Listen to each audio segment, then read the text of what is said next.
Hello, America.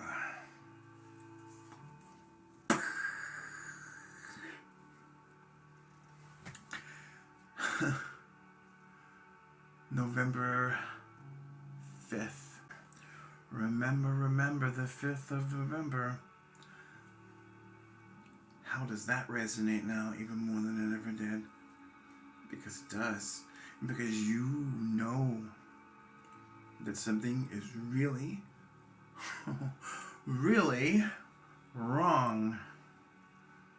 This election, this division, this hatred, this poverty, this homelessness, this lack of affordable medical care, people murdering each other on the streets, talking about Civil War II. No thank you. I choose the path of peace. I choose a path of unity. And so can you. Even in this dark, turbulent, weird testing of tests, all of the tests of our future and ever will be, ever has been, 250 years or so of this particular experiment in democracy built on the backs of all of the pain and suffering that happened to the people that were here first and the people that were brought over here from Africa. Trying to heal the past, move towards the future, and make a better future, not just for America, but for all of humanity.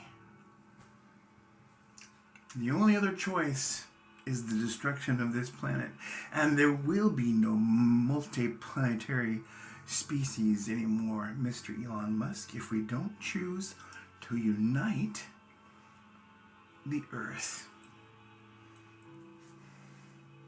I've seen Republicans, I've seen Democrats, I've seen people from other countries and other political persuasions and differences of opinion all over the planet. They do agree on the one thing, and the one thing they do agree on is that collectively we must become one. Because collectively we are one.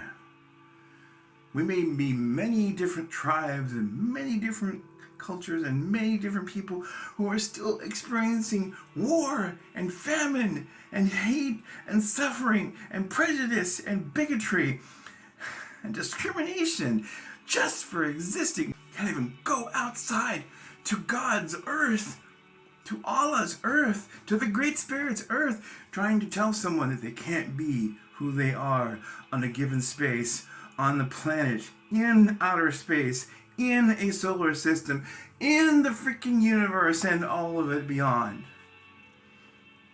All of us freaking stardust, and you won't love each other like I know that you can. Like I know that you do. Some of you feel like I do. Just like Peter Frampton. Some of you feel like I do. And you know something's going to change. People who disagree with us know that this is all weird and wrong and hurts so much, this painful illusion where everyone has to suffer and only a certain amount of people have money on top over here. And all the billionaires across the planet with all these resources could be pooling their resources to make the earth a freaking better place. You could lift people up. You could give them a hand up. You could help us thrive instead of lining your own pockets. It's okay to succeed. It's okay to have a company. It's okay to do these things. But to let everything else go by the wayside? No. Wrong. Evil. Immoral. No. If I had the billionaires' resources, if we had the resources, if people from childhood had the resources they needed, the education, the food, the water, the minerals, the vitamins, the things, the nutrients that they need for a developing baby to just be wonderfully happy. And not everyone has that, which is why everyone suffers, which is why there's such in such a dispersion of humanity. It's not supposed to be like this. And that's what this election's been all about. For the last, who knows how long, since 2015, this tug of war of hatred because of the differences, because of people and being different, and people fighting over that instead of seeing the real problem, and that is the problem of us down here with bank accounts that are less than $1,000 a month and maybe a little bit more. We're the ones that are suffering. We're the ones that feel the effects of what our politicians do, who we put into place in power. So what happens there? You see, life is more than just about politics, though. It's about the spirit. It's about the mind. It's about the choices that an individual on the planet Earth, as an American citizen, makes. If peace is not the first thing that you think of every day when you wake up, if you can't try to respect someone, and if you have no respect for them, then at least try to understand them. Because with understanding comes wisdom for you, and being able to let go of the fact that you can't respect that person over here. And then love. Love, being the most powerful of all the three, is the thing that binds it all together. Because you're loving yourself first. You're loving America, you're loving the world, you're loving the people. You're giving out all that love. The first thing you think of every day should be love. Even if you don't want to be around that person. I get it, I know. You want to hate, and I've seen it I've been in the middle of it. I've felt it for so freaking long, and you can't remember ever feeling another way. It becomes comfortable, like old leather. And you forget why you got angry in the first place, and then you remember. And then you say, well, I've got all this rage, I've got all this vengeance, I want to hurt people. No. Righteous anger, yes. Righteous anger and fury, yes, but never hate. Never. You must refuse to be part of hate. Hate will destroy this world. Not just the United States of America. Not just Canada. Not just our friends down south in Mexico. But everyone. Every living being on the planet.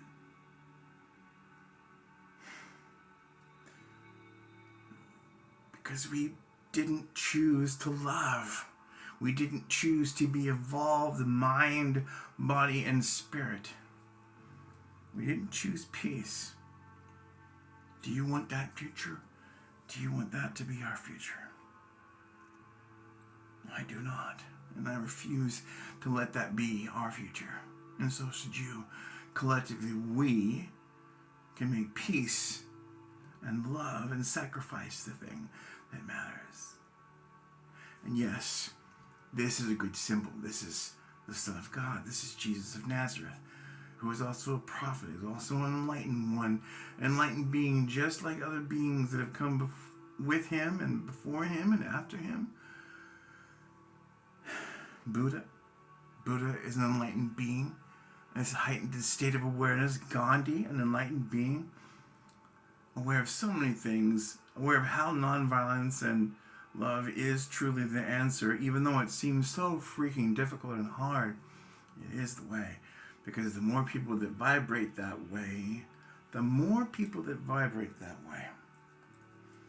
the stronger it becomes. And then collectively, we are one. On that day, on that rejoiceful, amazing day, it'll be beautiful on earth, finally.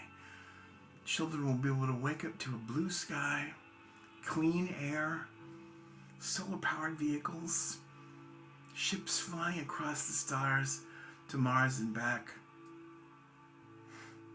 It'll be paradise. Sort of.